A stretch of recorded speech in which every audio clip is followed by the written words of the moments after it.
Sa pagpasok ng taong 2026, ang Tehran, kabisera ng Iran, ay opisyal nang nagpatupad ng isang pambihirang estratehiya para sa survival ng kanilang bansa, ang administrative decentralization. Sa ilalim ng direktiba ng kasalukuyang administrasyon, ang 31 provinces ng Iran ay binigyan ng otonomiya na hindi pa nakikita sa kasaysayan ng Islamic Republic. Ang mga governors ng bawat probinsya ay may kapangyarihan na ngayon na magsagawa ng sariling international trade, mag-import ng mga kritikal na kalakal mula sa mga karatig bansa at makipag-barter ng hindi na dumadaan sa central government ng Tehran. Sa madaling salita, binuo ng Iran ang isang redundant system kung saan ang bawat probinsya ay pwedeng tumayo bilang isang independent functional unit sakaling magkaroon ng decapitation strike sa kanilang capital.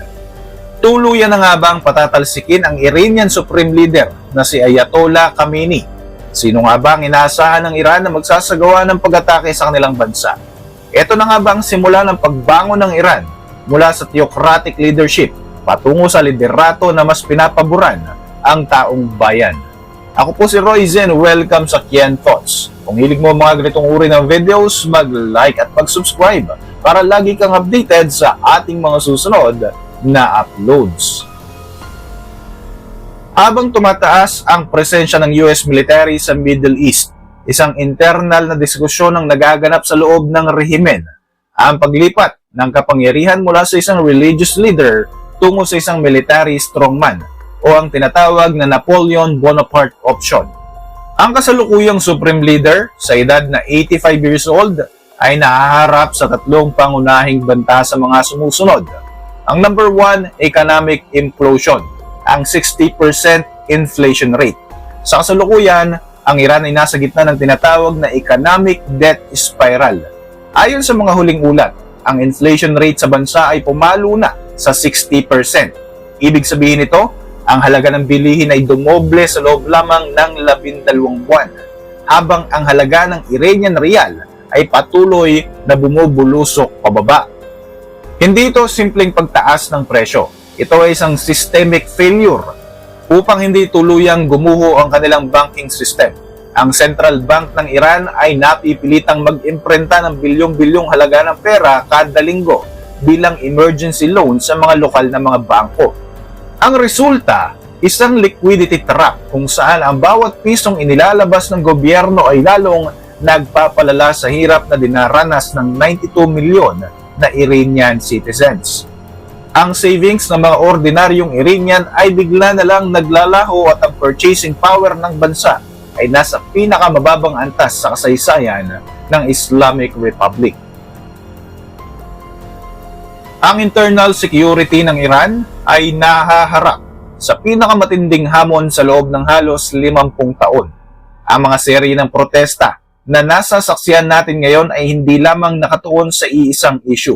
Ito ay isang malawakang pag-aalsa ng iba't ibang mga sektor, mula sa mga estudyante, manggagawa hanggang sa mga profesional.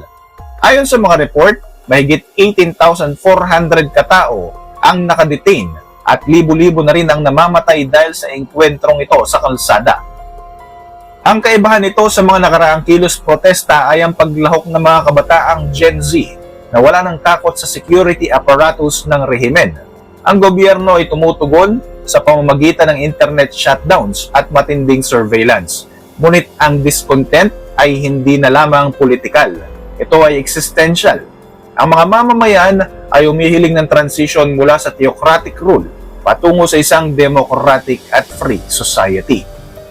Habang tumataas naman ang banta ng external strike mula sa ibang bansa, lumulutang ang issue ng military weakness sa loob ng Iran.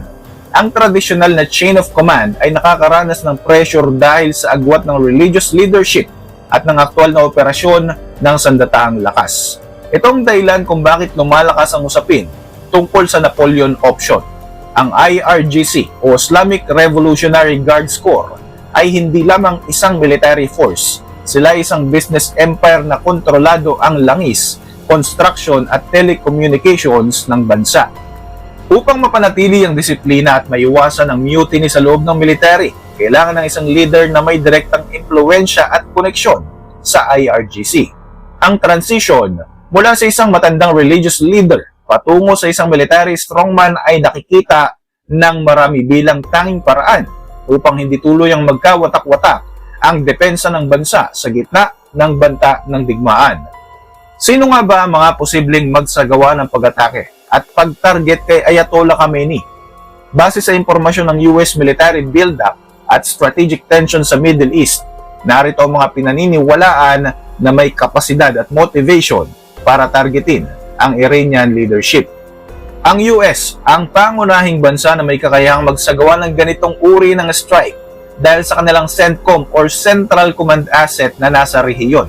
Nandyan ang carrier strike groups katulad ng USS Abraham Lincoln na pumasok sa CENTCOM waters. Ang mga aircraft carriers na ito ay may dalang mga stealth fighter aircraft katulad ng F-35 na kayang pumasok sa airspace ng Iran nang hindi agad na detect. Nandyan din ang mga precision weapons. Ang US ay gumagamit ng mga drones katulad ng MQ-9 Reaper at mga cruise missiles para sa mga target na high-value individuals. Matatandaan na ang US ang nagsagawa ng strike laban kay Iranian General Qasem Soleimani noong 2020. Ikalawa, ang Israel. Para sa Jewish state, ang nuclear program ng Iran ay isang existential threat. Gayunpaman, hindi naman maitatanggi na sila ay mayroong air superiority.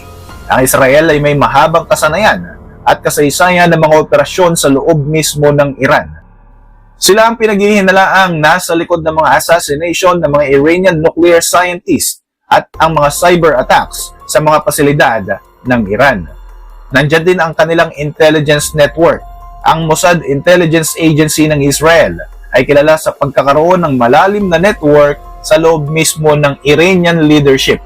Ito ay critical para sa isang decapitation strike upang matukoy ang eksaktong lokasyon ng Supreme Leader o ng mga IRGC commanders.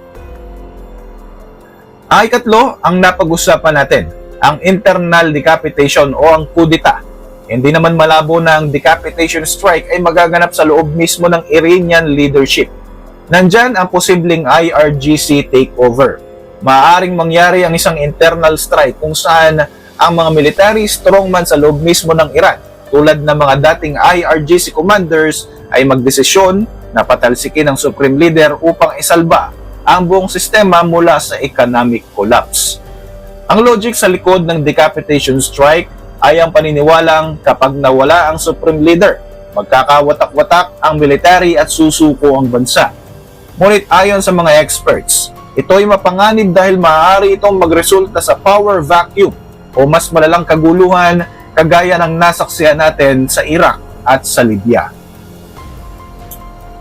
Ito ang pangunahing dahilan kung bakit inactivate ng Iran ang kanilang Plan B, ang pagbibigay ng kapangyarihan sa 31 provinces upang manatili ang takbo ng gobyerno kahit wala na ang ulo sa Tehran. Pero mukhang nakikita na rin ng ilang Iranian commanders ang posibleng pagsiklab nga ng kaguluhan dahil mayroong ulat na naghahanda na silang tumakas sa kanilang bansa. Sinusubukan nga nilang magpuslit ng bilyong-bilyong dolyares palabas ng Iran para magamit kung sakaling makakakuha sila ng asylum sa Russia. Sa katunayan, nadiskubre na ang halaga ng kamakailang mga transaksyon sa pagitan ng Iran Islamic Revolutionary Guards at ng Russia ay umabot sa 4 billion US dollars. Pero hindi lahat ng perang ito ay napupunta sa mga guards. Ang malaking bahagi na around 700 million dollars ay napupunta sa kamay ni Nakhani at Nabisada. Para maiwasan ng sanctions, inire-rehistro nila ang mga assets sa pangalan ng asawa ni Nabisada na si Zakia. Sa papel, sa kanya nakapangalan ng lahat, ang mga real estate, accounts, pati ang hotel sa Uzbekistan, luxury apartments sa Moscow, at villa sa Turkey. Hindi lang ito corruption, ipinapakita rito ang realidad na pati ang mga senior figures ng rehimen ay alam na kailangan na nilang maghanda para sa kanilang kinabukasan sakaling sumiklab ang all-out war ng Iran laban sa US at Israel. Para sa inyong mga reaksyon, mag-iwan lang ng komento sa ibaba ng video na ito. At para manatiling updated sa ating mga susunod na upload, siguruhing mag-subscribe. I-like mo na rin ang ating mga videos bilang suporta. Muli, ako po si Roy Z at maraming salamat sa patuloy na pagsubaybay sa ating channel.